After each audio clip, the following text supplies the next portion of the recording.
औज़ुबिल्लाहिमिनश्शैतानिर्रजीम बिस्मिल्लाहिर्रहमानिर्रहीम। अस्सलाम वालेकुम students, welcome to all of you drug interaction course के लास्ट डे में। तो बेटा ये आज हमारा जो है लास्ट डे होगा, ठीक है। आज हम कोर्स को कंप्लीट कर रहे होंगे। तो बेटा आज के इस लेक्चर में हम ड्रग इंटरेक्शन के केस को स्टडी करेंगे, ठीक है, उनको देखेंगे, ठीक है। तो बेटा आप सबसे रिक्वेस्ट है कि आप कॉपीज़ और पेन को अपने साथ रखिए, ठीक है, और वीडियो लेक्चर्स को सुनिए, और जो भी सवाल आपसे इस वीडियोस में किया जाएगा, ठीक है, वीडियो को पॉज करें, ठीक है, और उनकी जो है वो जवाब देने की कोशिश करें, ठीक है, और बाद में जो है वीडियो के साथ कंपेयर करें, ठीक है, ताकि बेटा आपको अंदाज़ा हो कि आप किस एरियाज़ में वीक हैं, ठीक है, और किस एरिया में आपको मेहनत करने की ज़रूरत है, ठीक है। तो आइए बेटा हम पहले केस की तरफ बढ़ते हैं। तो बेटा ये स्क्रीन पर कुछ आपको हाइलाइट्स चीज़ें नज़र आ रहे हैं, वर्ड्स आपको हाईलाइट नज़र आ रहे हैं। तो बेटा ये आपको केस सॉल्व करने में मदद करेंगे, ठीक है।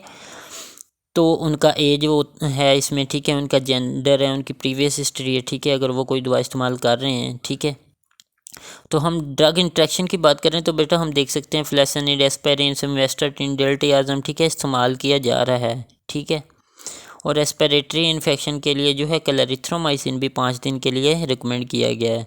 तो स्टूडेंट यहाँ पर सवाल बनता है कि क्या इसमें कोई ड्रग इंट्रैक्शन मौजूद है। तो याद रहे बेटा हम ड्रग इंट्रैक्शन उस वक्त बहुत अच्छे से पढ़ सकते हैं जब हमें दवाओं के मैकेनिज़्म ऑफ एक्शन जो है अच्छी तरह से मालूम हो, ठीक है, मालूम है। अगर हम देखते हैं तो स्टेटन का जो मैकेनिज्म एक्शन है वो क्या है, ठीक है, it is being metabolized by cytochrome P450, ठीक है। तो ऐसी मेडिसिन, ऐसी दवाएं जो, ठीक है, साइटोक्रोम P450 को इनहिबिट करेंगी, ठीक है, तो वो क्या करेंगी, इंटरेक्ट करेंगी, ठीक है बेटा। तो बेटा clarithromycin and diltiazem both are inhibitor of cytochrome P450. However, clarithromycin is a potent inhibitor and deltayazam is a less potent inhibitor. तो लेकिन बेटा ये दोनों एक दूसरे के साथ इंटरेक्ट कर रही होंगी, ठीक है। तो अगला सवाल ये किया जाता है कि सर बीइंग अ फार्मासिस्ट हम क्या एडवाइस करेंगे कि लोगों को किस तरीके से एडमिनिस्टर किया जाए और उनका डोज क्या होगा। तो बेटा डेल्टायाज़म को सिम्वेस्टाटिन के साथ उस वक्त देते हैं, ठीक है, जब उसका डोज हमने मेंटेन करना होता है, ठीक है। यानी अगर 40 mg से ज़्यादा नहीं दे रहे हैं, ठीक है, तो ये दवा जो है वो सेव होगी। लेकिन अगर क्लैरिथ्रोमाइसिन को हम इस मामले में जो है वो बिल्कुल स्टॉप करेंगे, ठीक है, उसको सिम्वेस्टाटिन के साथ नहीं दे रहे होंगे, क्योंकि मायोपैथी और रेब्डोमाइलोसिस के केसेस जो हैं इससे पहले रिपोर्ट हो चुके हैं, ठीक है। तो इसका मतलब है कि सिम्वेस्टाटिन जो है की जो थेरापी है वो कंप्लीट करने के बाद जो है क्लैरिथ्रोमाइसिन दिया जाए, या फिर 5 दिन के लिए सिम्वेस्टाटिन को स्टॉप किया जाए, ठीक है बेटा। तो नेक्स्ट बेटा केस नंबर 2 को हम देखते हैं, ठीक है। एक 19 ईयर्स ओल्ड वुमेन है, ठीक है, वो मिनोसाइक्लिन जो है 100 mg डेली इस्तेमाल कर रही है फॉर एक्ने के लिए, ठीक है, और वो इस्तेमाल करना चाहती है ओरल कॉन्ट्रासेप्टिव। वो डॉक्टर उन्हें प्रिस्क्राइब कर देता है एक लो स्ट्रेंथ पिल, ठीक है, जिनमें थिनाइलो एस्ट्राडायोल जो है वो रिकमेंड कर देता है, ठीक है, और साथ में जो है वो नार एथिस्टीरॉन, ठीक है, 1 mg, ठीक है। तो वो डॉक्टर रब्ता करते हैं फार्मासिस्ट से और देखना चाहते हैं क्या इनमें कोई इंट्रैक्शंस तो नहीं है। तो एज अ फार्मासिस्ट आप क्या इंटरप्ट करते हैं, आपको क्या लगता है कि बेटा बात करूंगा कि मैकेनिज्म ऑफ एक्शन आपको अच्छे तरीके से आते होंगे, तो आपको ड्रग इंट्रैक्शन के केसेस जो हैं वो इजीली समझ में आ जाएंगे, ठीक है बेटा। तो contraceptive failure has been attributed to the doxycycline, ठीक है, lymecycline, oxytetracycline, minocycline and tetracycline is about 40 cases reported. तो जो हॉस्पिटल में कैसे रिपोर्ट करते हैं, ठीक है, तो उनकी जो इंट्रैक्शन के मतलब जो देखा गया, जिनमें से 7 थे लॉन्ग टर्म एंटीबैक्टीरियल यूज़ के, ठीक है। तो there is a controversy about whether or not a drug interaction occur, but if there is one it appears to be very rare.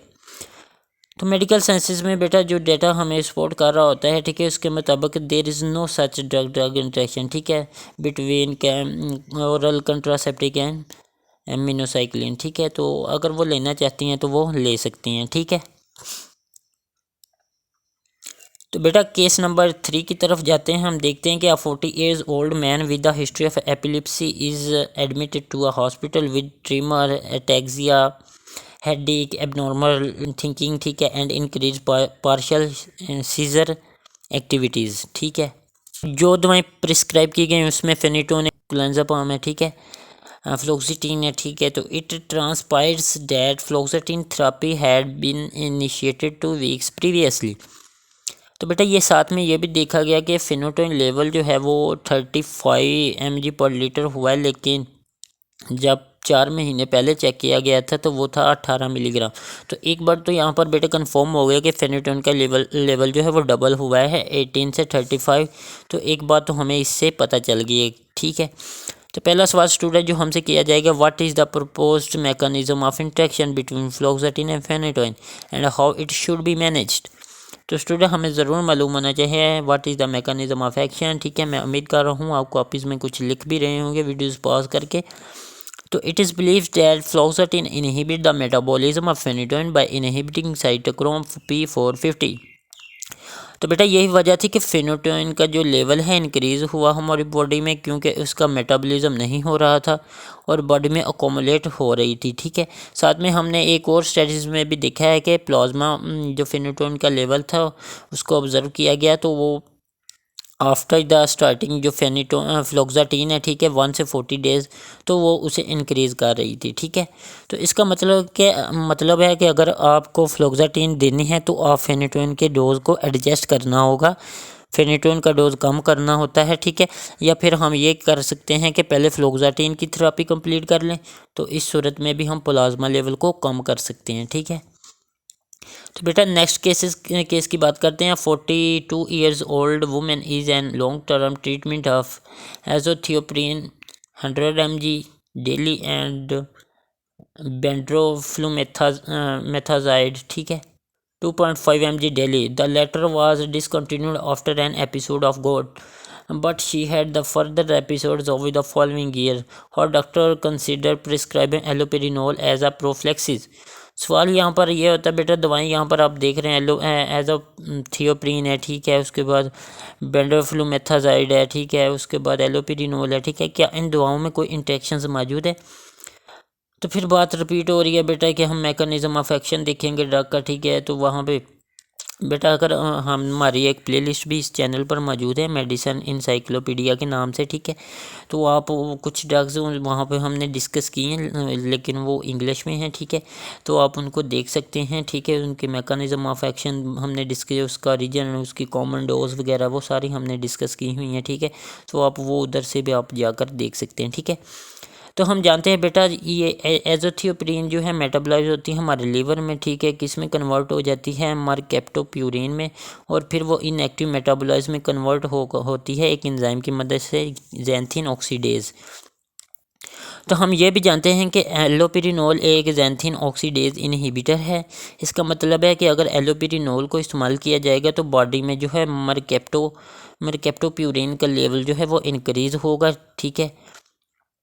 That may lead to न्यूट्रोपिनिया and thrombocytopenia, ठीक है। तो बेटा आप इस डायग्राम में आपको मज़ीद क्लियर हो जाएगा कि एजोथियोप्रीन ने किया हुआ लीवर में मेटाबोलाइज हुई फर्स्ट केस में, ठीक है, मरकेप्टोप्यूरिन में कन्वर्ट हुई, ठीक है, ज़ैंथिन ऑक्सीडेज इनहिबिटर से वो इनएक्टिव मेटाबोलाइज में चेंज हुई। लेकिन सेकंड केस अगर हम देखें एलोपिरिनोल को अगर साथ में एडमिनिस्टर किया, ठीक है, तो देन क्या होगा, the conversion of mercaptopurine into inactive metabolites will be stop, ठीक है। तो resulting in the combination of mercaptopurine which may lead to neutropenia and thrombocytopenia, ठीक है।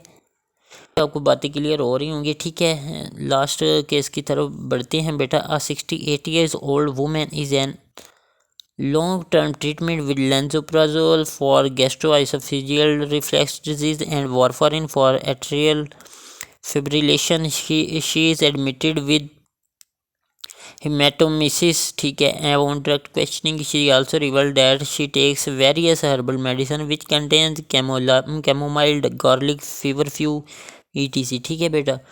तो स्टूडेंट सवाल में बताया गया है कि वो पेशेंट लेंज़ोप्राज़ोल इस्तेमाल कर रहा है, वारफारिन ले रहा है, ठीक है, और साथ में कुछ हर्बल मेडिसिन को इस्तेमाल कर रहा है, ठीक है।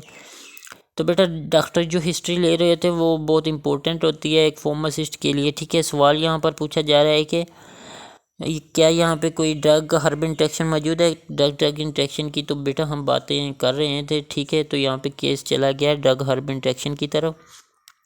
तो इसको देखते हैं। Garlic, feverfew, ginseng all inhibit the platelet aggregation by inhibiting the production of or release of prostaglandins and thrombosins। और साथ में बेटा हम वारफारिन का भी इस्तेमाल किया जा रहा है जो यहाँ पर आकर इंटरेक्ट करेगी, ठीक है। मतलब हम हर्बल में जो है गार्लिक फीवर को एक एंटीकोगुलेंट के तौर पर इस्तेमाल करते हैं, ठीक है। और अगर ड्रग की बात करें तो बेटा ये वारफारिन एक एंटीकोगुलेंट है, ठीक है। तो यहाँ पे चांसेस है बेटा ब्लीडिंग के, ठीक है। तो इस वजह से ये इंट्रैक्शन इसमें मौजूद है, ठीक है। तो दोनों ड्रग्स जो हैं हम इस्तेमाल कर रहे होते हैं वो हर्बल मेडिसिन की वजह से, ठीक है, अपना अफेक्ट जो है वो शो नहीं कर रही हैं, क्योंकि उनमें जो है ड्रग हर्ब इंट्रैक्शन मौजूद होती है। तो स्टूडेंट देखा आपने कि हमने किस तरह आज के केसेस को डील किया, ठीक है। उम्मीद कर रहा हूँ आपको समझ भी आई होगी, ठीक है। तो यहाँ पर बेटा आज का हम जो कोर्स है वो कंप्लीट कर रहे हैं, ठीक है। तो नेक्स्ट बेटा हाँ आप हमें फीडबैक दें कि आप किस पे लेना चाह रहे हैं, ECG पे लेना चाह रहे हैं, ठीक है। उसके बाद जो है बेसिक फार्माकोलॉजी के लिए, ठीक है, या फिर कोई आप कम्युनिटी फार्मेसी की बात कर रहे थे हम, ठीक है, उस पर कोर्स लेना चाह रहे हैं वो हमें आप बताएंगे, ठीक है। तो हम वो कोर्स जो है वो अनाउंस कर देंगे, ठीक है बेटा। तो बेटा ये वीडियोस अपने फ्रेंड्स में भी शेयर किया करें, ठीक है, ताकि वो भी अपने स्किल्स को इम्प्रूव करें, ठीक है बेटा। अगर कोई क्वेश्चन हुआ तो बेटा आप कमेंट बॉक्स में कर सकते हैं या हमसे व्हाट्सएप पर पूछ सकते हैं, ठीक है। तो यहाँ पर वीडियो लेक्चर्स को हम ख़त्म करते हैं, ठीक है। अपना बहुत सारा ख्याल रखिएगा, दुआ में याद रखिएगा। अल्लाह हाफिज़।